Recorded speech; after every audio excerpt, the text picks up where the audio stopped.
अस्सलाम वालेकुम everyone, welcome back to my channel. I am doctor Mahvish and you are watching my channel doctor Mahvi Sajjad. हर औरत चाहती है कि उसकी डिलीवरी और प्रेगनेंसी स्मूथ हो, उसमें कोई भी कॉम्प्लिकेशन ना आए।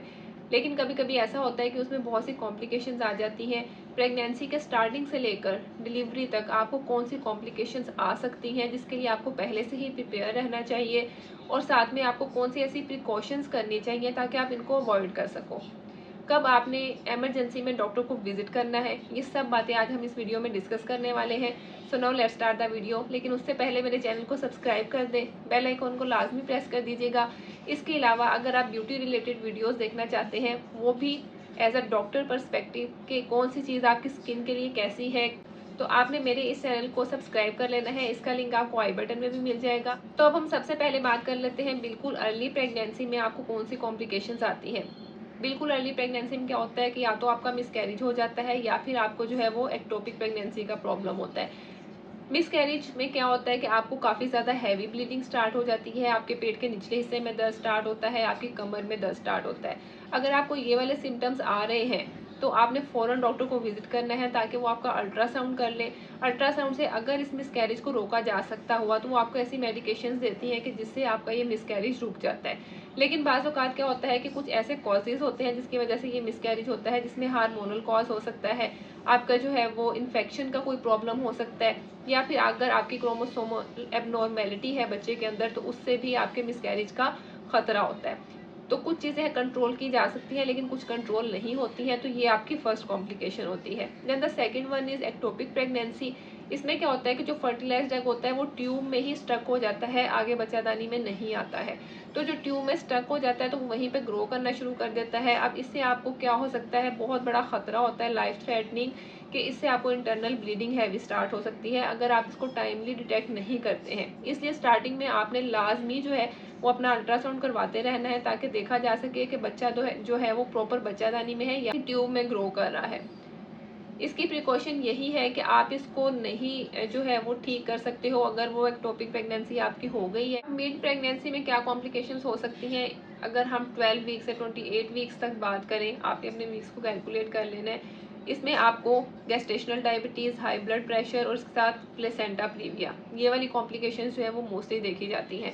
अब गेस्टेशनल डायबिटीज़ में क्या होता है कि आपके बच्चे का साइज जो है वो काफ़ी ज़्यादा बड़ा हो जाता है, तो उसमें आपकी डिलीवरी में कॉम्प्लिकेशंस आ सकती हैं। इसको आपने अवॉइड कैसे करना है, आपने अपनी शुगर को हमेशा कंट्रोल में रखना है, एक्सरसाइज हल्की फुल्की करते रहना है और ऐसी डाइट लेनी है कि जिससे आपको डायबिटीज़ का प्रॉब्लम ना हो। प्लस आपने अपनी डायबिटीज़ को मॉनिटर करते रहना है और अपना जीटीटी टेस्ट जो है वो डॉक्टर की रिकमेंडेशन से रूटीन वाइज करवाते रहना है। सेकंड जो है वो है हाई ब्लड प्रेशर, इसको हम प्रिक्लैम्सिया भी कहते हैं। इसमें क्या होगा कि आपके हाथों और फेस पे सोजिश आ जाएगी, आपको देखने में प्रॉब्लम होगा, आपके सर में दर्द होगा। तो इस केस में आपने क्या प्रिकॉशन करनी है, आपने अपने रेगुलर जो है वो मॉनिटर करते रहना है ब्लड प्रेशर को।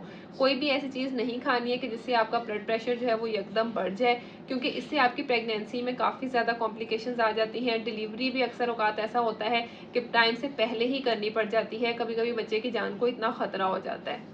जब आप अपने रेगुलर चेकअप करवाते रहेंगे तो डॉक्टर चेक कर लेगा, तो उसके अकॉर्डिंग जो है वो आपको मेडिसिन देगा, जिसको आपने डॉक्टर की रिकमेंडेशन से ही यूज़ करना है। अपनी तरफ से ब्लड प्रेशर की आपने मेडिसिन नहीं लेनी है। Then the next one is placenta previa. ये बहुत ही कॉमन है, बहुत से लोगों में अब ये देखा जाता है, औरतों में। इसमें आपने रेस्ट करना होता है, इसमें आपको पेनलेस जो है वो ब्लीडिंग स्टार्ट हो जाती है। अगर ऐसा होता है तो आपने डॉक्टर को फ़ौरन चेक करवाना है, वो आपकी कंडीशन देख लेंगी, उसके अकॉर्डिंग जो है वो आपको आगे सजेस्ट करेंगी कि आपने क्या करना है। इस केस में क्या होता है कि नॉर्मल डिलीवरी जो है ना वो आपकी इतनी पॉसिबल नहीं होती है, तो आपको मोस्टली सी सेक्शन की तरफ ही जाना पड़ता है। देन लेट प्रेगनेंसी में क्या कॉम्प्लिकेशंस आ सकती हैं, 28 वीक्स के ऑनवर्ड जो है वो मोस्टली देखा जाता है कि बच्चे के गले के इर्द गिर्द जो है वो कॉर्ड लिपटी जाती है। इसमें आप ड्यूरिंग प्रेगनेंसी कुछ भी नहीं कर सकते हैं, लेकिन डॉक्टर जो है वो जस्ट उसको मॉनिटर करता रहता है कि कहीं पे कोई खतरा तो नहीं है। लेकिन जो है जब आपकी डिलीवरी होने वाली होती है, अगर उस टाइम पर भी ये होता है तो डॉक्टर चेक करता है कि नॉर्मल डिलीवरी करनी है या सी सेक्शन की तरफ जाना है, वो अपने अकॉर्डिंग उस चीज़ को मैनेज कर लेते हैं।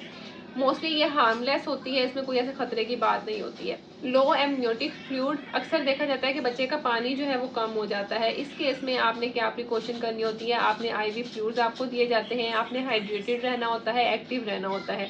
अगर बच्चे का पानी जो है वो ज़रूरत से ज़्यादा कम हो जाता है और आप अपने चेकअप नहीं करवाती हैं, आपको नहीं पता चलता है, तो उससे बच्चे की ग्रोथ रुक जाती है, उससे काफ़ी ज़्यादा बच्चे की हेल्थ के ऊपर इफेक्ट आता है। तो इसलिए आपने अपने रेगुलर चेकअप करवाते रहना है ताकि डॉक्टर उस चीज़ को एग्जामिन कर ले और उसके अकॉर्डिंग जो है वो आपको मेडिकेशन दे। 7 वीक से पहले जो है वो प्री टर्म लेबर की कॉम्प्लिकेशन आती है कि टाइम से पहले ही आपकी डिलीवरी होने का खतरा होता है। तो इसमें आपने क्या प्रिकॉशन करनी होती है, आपने रेगुलर अपने चेकअप करवाने होते हैं। और अगर आपको इस टाइम पे कोई कॉन्ट्रैक्शंस का इशू आ रहा है, काफ़ी ज़्यादा आपके पेट के निचले हिस्से में दर्द हो रही है, कमर में दर्द हो रही है, वाटर ब्रेक हो गया है, तो आपने फ़ौरन जो है वो हॉस्पिटल जाना है। अवॉइड करने के लिए आपको कहा जाता है कि आपने रेस्ट करना है, आपको कुछ मेडिकेशंस दी जाती हैं और स्टीरॉयड इंजेक्शन दिए जाते हैं ताकि जो है वो आपके बच्चे के जो लंग्स हैं वो प्रॉपरली मैच्योर हो जाएं। आप इन सब कॉम्प्लिकेशंस को किस तरह से अवॉइड कर सकते हैं, आपने अपने रेगुलर चेकअप्स करवाते रहना है, अपने चेकअप्स को मिस नहीं करना है। सेकंड, आपने अपनी डाइट के ऊपर फोकस रखना है। आपने इस तरह की डाइट लेनी है जिसमें calcium, iron, vitamin D, folic acid high quantity में हो। आपने हाइड्रेटेड रहना है, पानी ज़्यादा से ज़्यादा पीना है, एक्टिव रहना है। अगर कहीं पे भी आपको कोई ऐसा सिम्टम नज़र आता है तो आपने फ़ौरन जो है वो डॉक्टर को विजिट करना है। अगर कोई आपको पहले से ही बीमारी चली आ रही है तो आप कोशिश करें कि पहले उसके ट्रीटमेंट करवा लें, उसके बाद आप प्रेगनेंसी की तरफ जाएं। लेकिन अगर आपकी प्रेगनेंसी हो गई है तो आपने अपनी उस बीमारी को डॉक्टर के साथ डिस्कस कर लेना है ताकि आप जो भी मेडिकेशन ले रहे हो उसको अच्छे से चेक कर लिया जाए और उसके अकॉर्डिंग ही आपकी नेक्स्ट प्रेगनेंसी जो है वो प्लान की जाए। प्रेगनेंसी में बहुत सी कॉम्प्लिकेशंस होती है कि जो हमारे कंट्रोल में नहीं होती हैं, लेकिन हम उनको जो है वो प्रिकॉशन करके अपने आप को और अपने बच्चे को जो है वो सेफ रख सकते हैं। इसमें हर दफ़ा घबराने की ज़रूरत नहीं होती है और इंशाल्लाह आपकी जो डिलीवरी है वो बहुत अच्छे से गुजरेगी, मेरी यही दुआ है। अगर आपका कोई भी क्वेश्चन हो तो आप मुझे कमेंट सेक्शन में कर सकते हैं। इंशाल्लाह नेक्स्ट वीडियो मुलाकात होगी, तब तक के लिए अल्लाह हाफिज़।